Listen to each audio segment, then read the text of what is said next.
Hello, all, and welcome to Murder at the Round Table. My name is Raph, and I'm joined today by my awesome co-hosts, Ibsha and Neha. Hello. Hi. Ah. Now, before we start off, if you like what you're hearing today and you want to join the murder again to hear us discuss cases or sometimes just vibe, then please take a moment to like, subscribe, follow on whatever platform you're on. Yeah. So, starting off, how we doing? How goes life? Life is good, but my Mm-hmm. throat is like super dry. That's fair. Yeah. Yeah. Life is good. I had a good day today. Pretty productive on the social front, but going well. What about Good. you? Oh, yes. Life is good. We'll say that. Um, I've started getting into MGMT. I don't know if you guys have ever heard of them before. Who hasn't? Me until You? this week, literally. Um, like I had this whole spiel written out about like introducing them and stuff, but like yeah, most people already know them. Um, Maybe. recently listened to their like Little Dark Age album, which I love, and I've Mhm. just now been going through the whole discovery, Discography. no, Discography. discography. Yeah, that's the word. I love Um, that. They're a very good band to listen to. Mhm. yeah, they're a good I feel vibe. like it's very relaxing. Yeah, and you can do it while you're working too. Hmm. Like I had that album just blaring in my ears yesterday, and I was just really productive. I loved it. Um, so on today's unedited episode, I wanted to do it in two parts. We're gonna start off with a BuzzFeed quiz. Actually, I found online. It was posted back in like June of 2019, so it's an old guy. It's pretty interesting, and I want to see what we get as responses, Mhm. followed by a related open discussion on the ethics of true crime podcasts. Now, I feel like I've brought this up before, so I was like, you know what? Might as well just use the opportunity to just like talk about it. Mhm. Hmm. Um, but yeah, Okay. s- Are you gonna give us the link, or are you just doing it on your end? I'm just gonna do it on my end. Okay. Like read out the options in this quiz. There's only like eight of them, Mhm. and we're just gonna be testing our mettle as true crime podcasters. Do we really know our stuff? We're about to find out. I'm probably gonna Really fail putting this. us on the spot here. Oh yeah, Okay. for the whole episode, we're gonna be on the spot. It's beautiful. All right, Beautiful. so What's it this called? it's titled "This is the creepiest true slash false quiz you'll ever take." Okay. Ooh. Out of the following eight questions about serial killers, three are Mm. false. Do you know enough creepy facts about true crime to know which ones? Is how it Interesting. starts off. All right.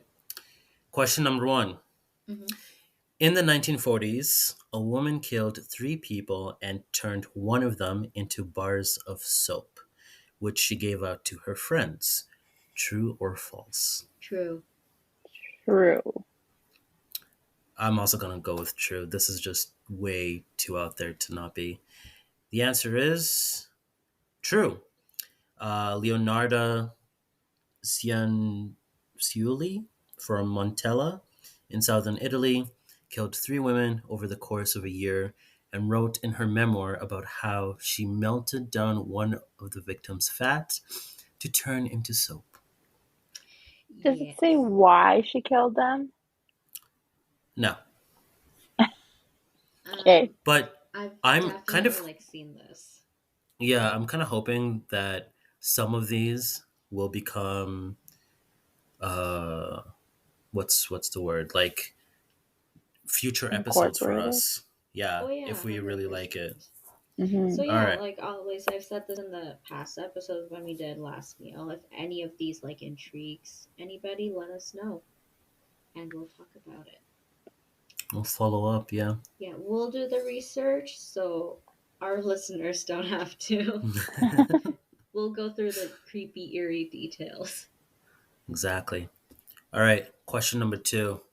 Hmm. A serial killer from the 1970s appeared on the dating game and actually won. Oh, shoot. I already know the answer to this. True. True, Okay. true. All right. I actually think last time we might have talked about it. Woman of the Hour. Yeah. So serial killer Rodney Yes. Alcala appeared on the famous dating game show in the midst of his murder spree and was actually selected as the winning bachelor. Police estimate that he killed as many as 130 people. He is now in his 70s and on death row after being convicted and sentenced for 8 of his murders. The Uh, one of the contestants actually uh like didn't want to go on a either the first date or the second date, or no, it was definitely the second date because he mhm. she just got like a very eerie vibe, and I was like, you got lucky. Yeah. So she was a contestant on the show, and he came on the show because she didn't want to go on a date with him. No, no, no. No, no, no. So they met on the show. Oh, they met on the Mhm. show. Oh, okay, okay, okay. But I And think either on the show or on their first date, she just got like a very bad vibe from like him, and didn't want to meet. the movie kind of shows it, or the way it's portrayed is that it was like right after the shooting of that episode, or whatever, where he Mm-hmm. wins. They're supposed to go on a date together, and then she's like, "Nah, this is No, all bad vibes." 100%. Uh, okay. So next question. Ted Bundy once saved a police officer from being hit by a car. True. True. I'm gonna say false. Spice things up, but the majority said true. Hmm. False. I swear I didn't look at these answers beforehand. But anyways, um, this never happened. However, Bundy did save a 3-year-old toddler from drowning once. That's the commentary what a provided. hero. Yeah. I feel like though he was like the type of person that might like help a cop just to be on like, The good you know, side, like, yeah, good side, not good out of reputation. suspicion. Exactly, yeah. Oh yeah, that makes sense. Next question. The BTK killer was Hmm. caught because of a floppy disk. Isn't that true? Or am I thinking of someone else? Yeah, I think somebody did definitely get caught because of a floppy disk. Hmm. So might have not been the BTK killer, but I'll say true. Okay. But I know someone did. I don't know if it's the BTK If it's killer. BTK. All right. I'm gonna go with true as well. And yeah, we're correct. Okay, So nice. Dennis Rader, aka the BTS killer, often BTK. sorry, BTK. Sheesh. Let me see where your Oh my mind god. is. No, no, no, no, don't worry about it. Anyways, often communicated with police via messages sent to local media outlets. In one, he asked police if a floppy disk would be traceable and told them to put a classified ad in the paper telling him it would be okay if it couldn't be traced. They placed the ad telling him it'd be fine, then used the floppy disk he later sent in to trace him back to his church, where he used the floppy to print out documents he'd saved on it. My guy. They always do Alrighty. something so random.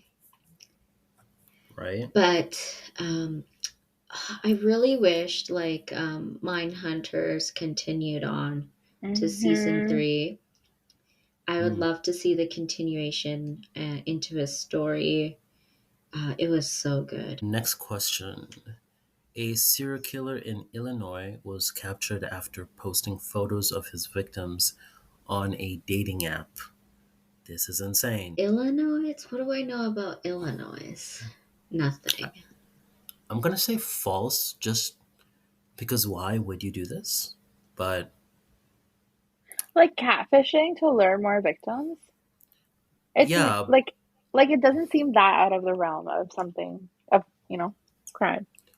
So, okay, I don't know if you know like details of these cases or if it's posted on there, but so when you say like posted pictures of his victims, um, weren't they already reported as missing or like that's what I'm thinking too.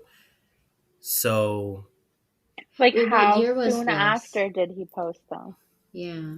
oh, I don't know. What year was this? No year attached to it either. I'm gonna say false. Okay. So we are two false, one true. Sure. Let's go true. Okay. And the answer is false. This is totally made up and never happened. But in brackets, they say, as far as I know. Yeah, it just sounds a weird one because like if he's posting pictures of his victims, hmm um, as- at some point somebody's going to report this person as missing. So, Now, here's the thing. Like, I would not be surprised if that's happened or is happening, because Hmm. of the number of people there are in the world essentially, and everyone who's on Tinder, for example, and now you have the global passport. You could be using photos of victims to catfish people from other places in the world. No one would know anything. You can mhm, hide Yeah. your profile from people in your surrounding area from seeing it, Hmm. Hmm. right? true. um, yeah, so who knows? Next question. A serial killer in Alaska would set his victims out into the wilderness and hunt them. True. True. I'm going to go false. You're wrong. This happened. It Yes, I happens. am. There's many movies and shows on this too. I guess they got the idea from somewhere. Hmm. Um, yeah, so Robert Hansen was arrested and convicted of killing 17 women throughout the 70s and 80s and was known to have killed some of them in this manner. He died in prison in 2014. Alrighty. Wowie. How many questions do we have left? We have two questions left. Nice. All right, next one. A serial killer in Southern California got caught when he was pulled over for drunk driving and had a dead body in the passenger seat. Sorry, where was this? Southern California. True. Why not say true? So he was caught drunk driving and he had a hmm dead body in the back seat or in the trunk? In Passenger seat. the wait, let me read that again. In the passenger seat. Yeah. Keep in mind we have one more false remaining, and we have two questions. What's the second one? What's the second You know what? question? Actually, that's a good point. Let's ask both. Yeah. Yeah. The second question is: a serial killer in the 1980s appeared in a low budget horror movie where he played a serial killer. He appeared in a low budget horror movie where he played a serial killer. And the hmm other one was he was caught drunk driving with a dead body in the passenger seat. Yeah. That was in California. Where was the other one? The serial killer movie? It doesn't indicate. He was, he played, like, he wasn't, it says he played the role as a serial killer.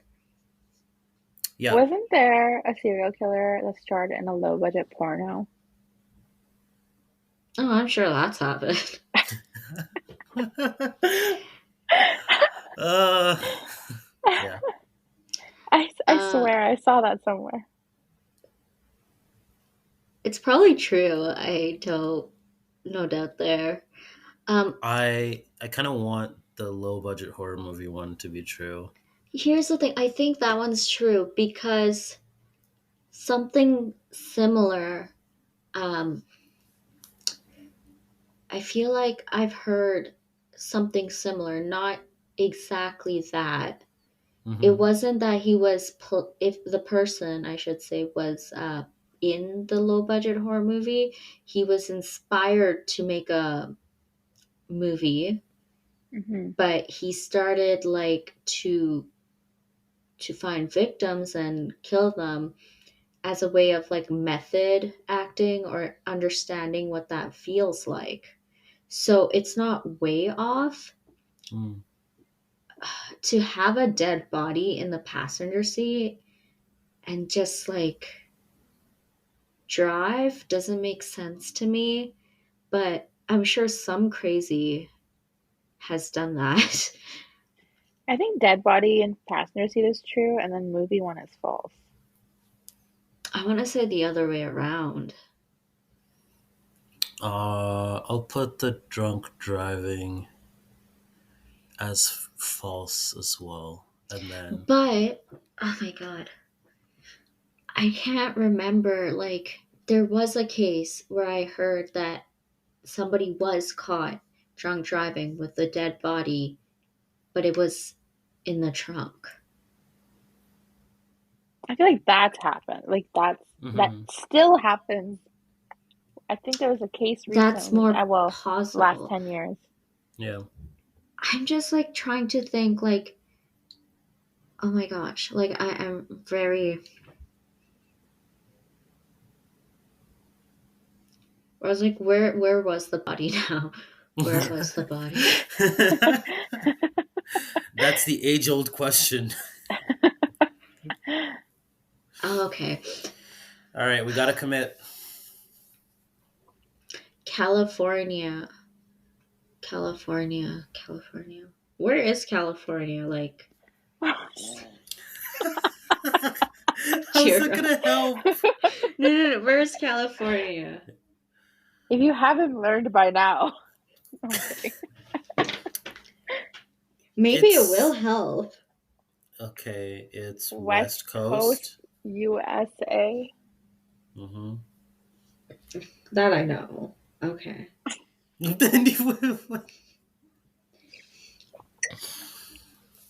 I'm gonna stick with my answer. I think the passenger seat is false, and the method or the playing of the serial killer is true. Okay, so I'll just do this one at a time so it's easier to track. Okay, so California, drunk driving. I'm saying false. Ipsher's saying false. Neha, Hmm. you're saying true. Mm-hmm. All right, let's see what happens. Oh, Neha, you got it. Oh wow! It's true. This is how Randy Kraft, aka the scorecard killer, was caught. Police saw his car driving erratically and pulled him over, then discovered one of his victims in the seat next to him. And I guess that means. And then for the last one, I said it was true. I think both of you said false for this guy, right? Or I said it was true. I said oh false. yeah, because it was like one or the other, right? So then that means that all right. Neha, you got this one right. Perfect. So out of the three of us, the true crime knowledge master is Neha Nice. with 6 correct, and then Ipsha and I are tied for 5. Who put us on hosting? Yeah, you should Yeah, exactly. What? you You What? should should be host hosting. doing the I know, research. right? I may have joined later, but the master is me. Yeah. Yeah. I literally was like, I'm the person who knows the least, guys. No. No, it turns Not out it's according the to other way. BuzzFeed. Yeah. um, okay, so that was fun, right? Yeah, that was Yeah, fun. that was enjoyable. Mhm. Okay, perfect. Perfect. Thank you for saying that because now I'm going to make us regret it in the next section. So, like I said before, I wanted to talk about true crime ethics, right? Hmm. So, essentially putting what we normally do on the hot seat and asking the question, like, is it a good idea? And to what extent?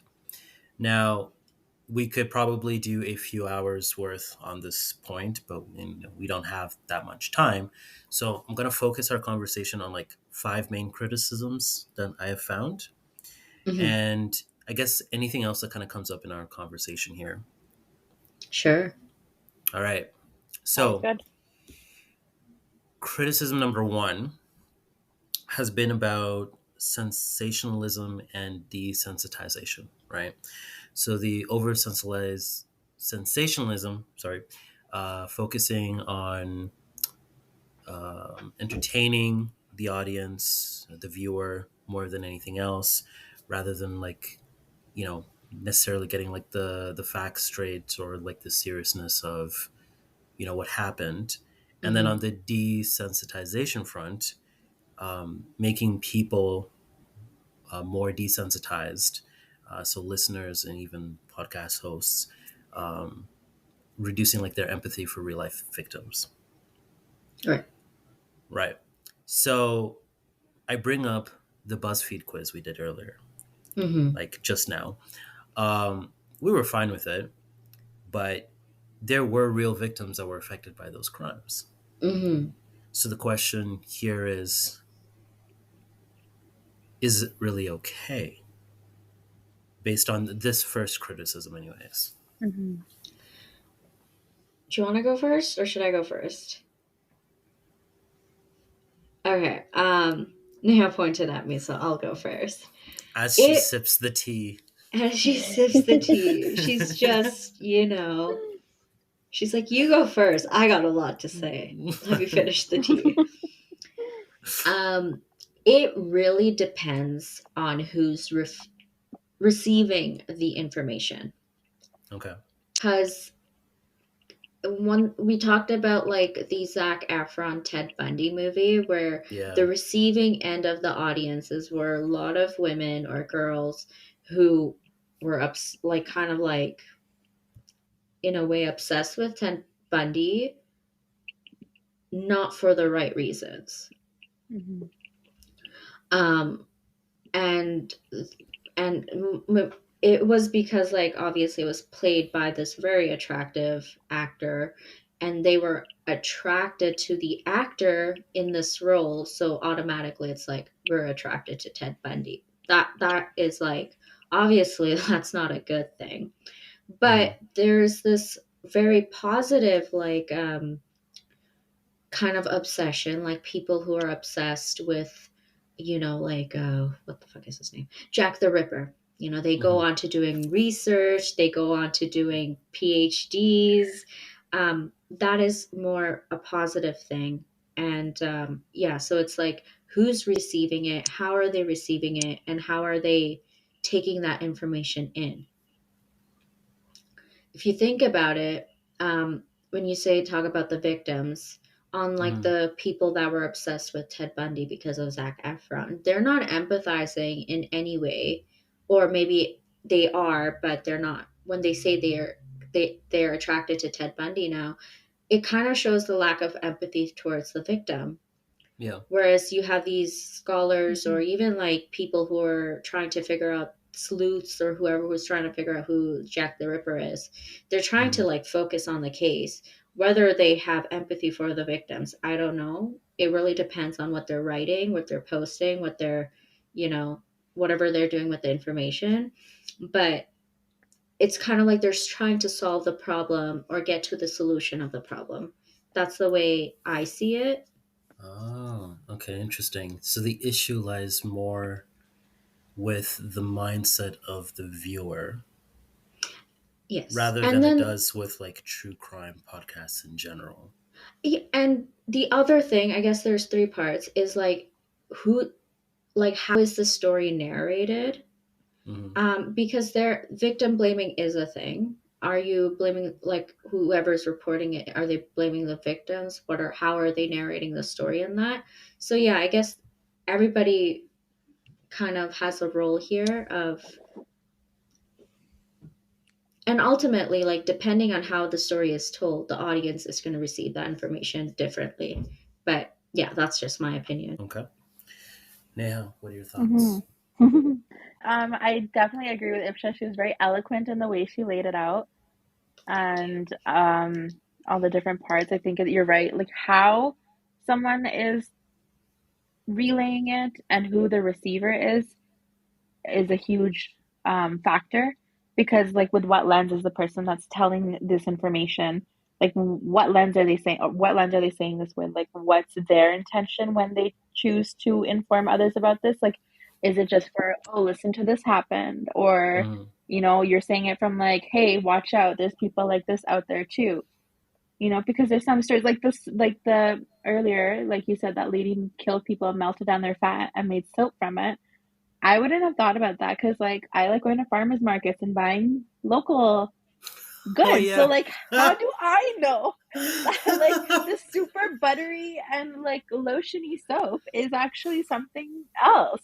And then this is, like, another example you can use. Like me talking about like, that soap, and then it's kind of like in a joking manner, but also, like, those people that got killed were people as well. They were someone's family or someone's loved ones. So Hmm. it's like we're joking about it now, but there's still people at the end of the day. So it's kind of like with what intention is the person saying it and what intention is it being received with? Because you could be right in how you're saying it, Yeah. but the receiver is in a different world when they're taking it in. Hmm. Okay.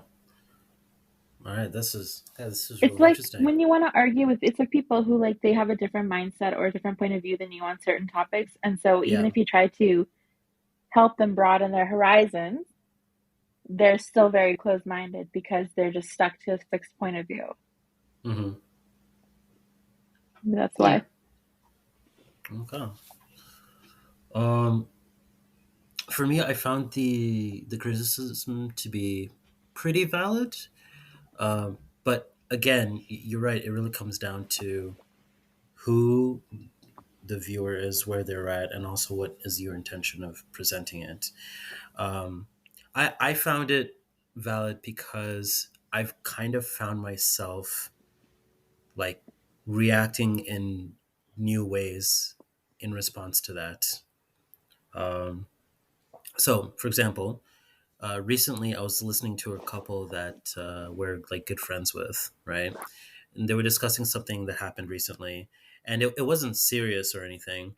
But my gut reaction was to joke that this would be a scene in a Netflix docuseries in the future, and like I'd be interviewed about it.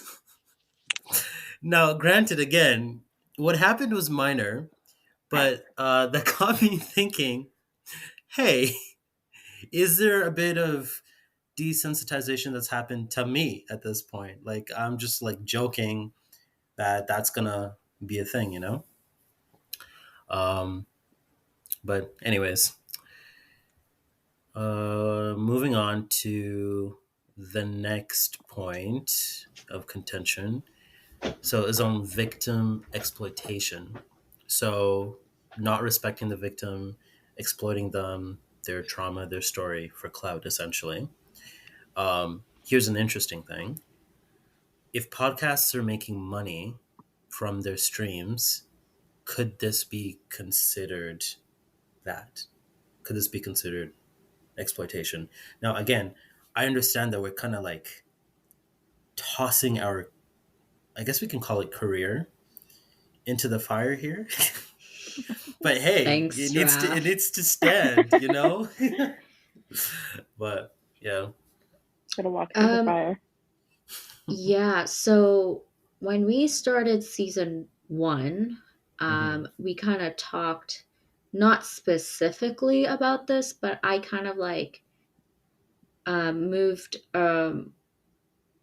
just to avoid this problem because I think a lot of like documentaries produced through Netflix or podcast, not so much podcasts. I actually haven't heard a lot of podcasts having to deal with this, but Netflix especially. Um, is like sometimes when the victims are alive, Mm-hmm. um, or families of the loved ones, they are not getting any benefits from Netflix, through the retelling of the story or whatever.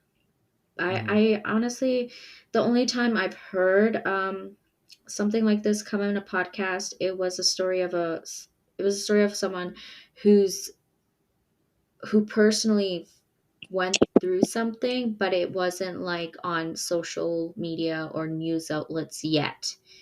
And someone close to her or who knew about the event actually kind of emailed a podcast, like hosts, and saying like, "Oh, this crazy thing happened," and because it wasn't on the news, the person actually heard the episode and said like, "Hey, it's my story. I wasn't ready to tell anybody about this." So Right. coming back to the point, that's totally off different. Um, yeah, I mean, if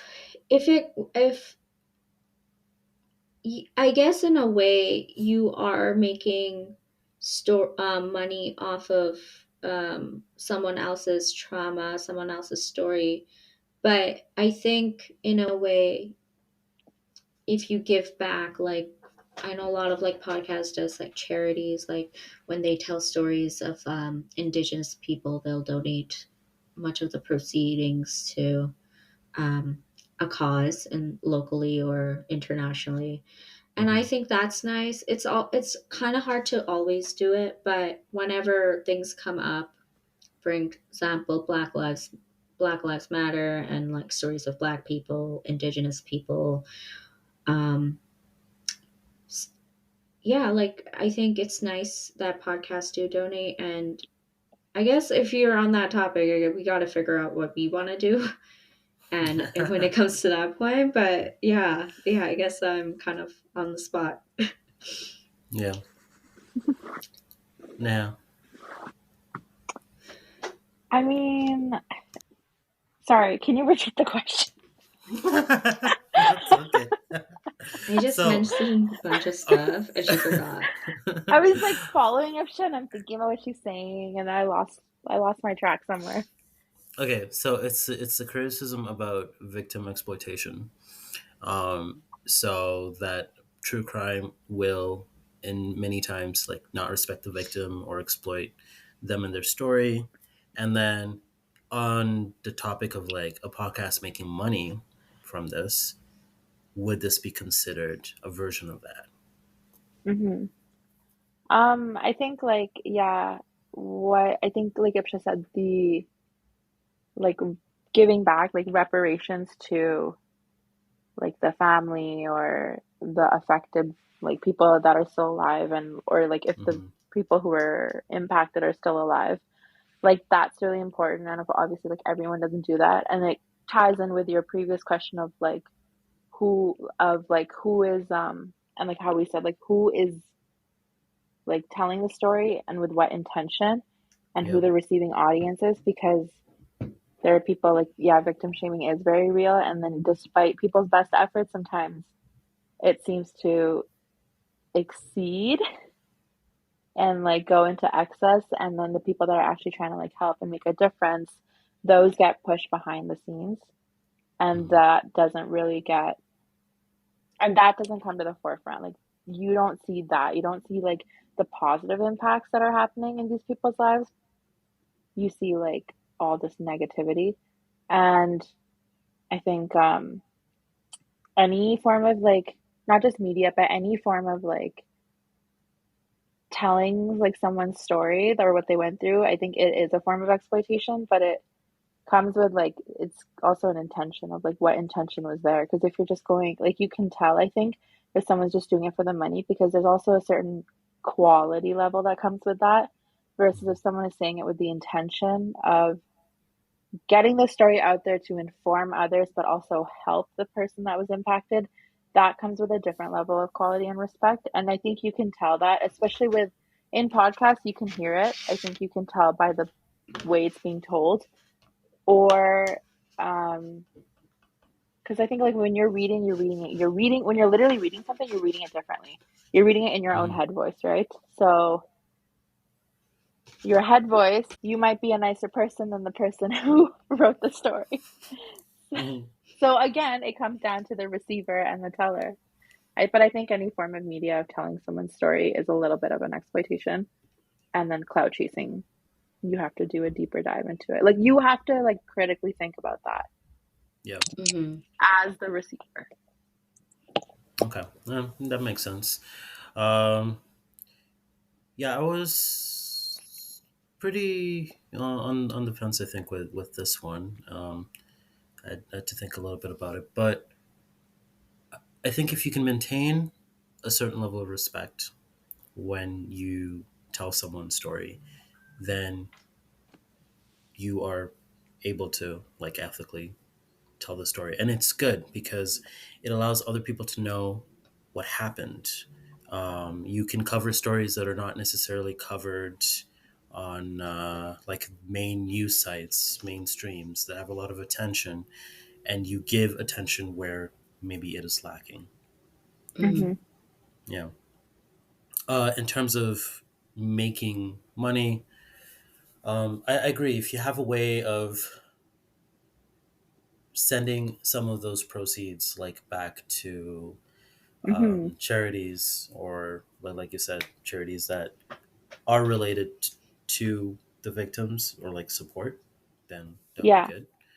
A way to like mitigate that. But yeah, Right. Like the level of violence or like the severity of it, right? That's a really good way of looking at it. obviously we have a lot to say. Mm-hmm. So, and especially with everybody being put on the spot and then just being able to like talk about it is great. Um, but yeah, but in that case, thanks everybody who's listening for your time. I hope you enjoyed our little chat today, and will join us at the roundtable next week. Again, if you liked what you heard and want to hear more, please take some time to comment, like, subscribe on your platform of choice. And I guess we'll see you later for part two or another unedited where we talk about something else. See Alrighty. you. Bye. Bye.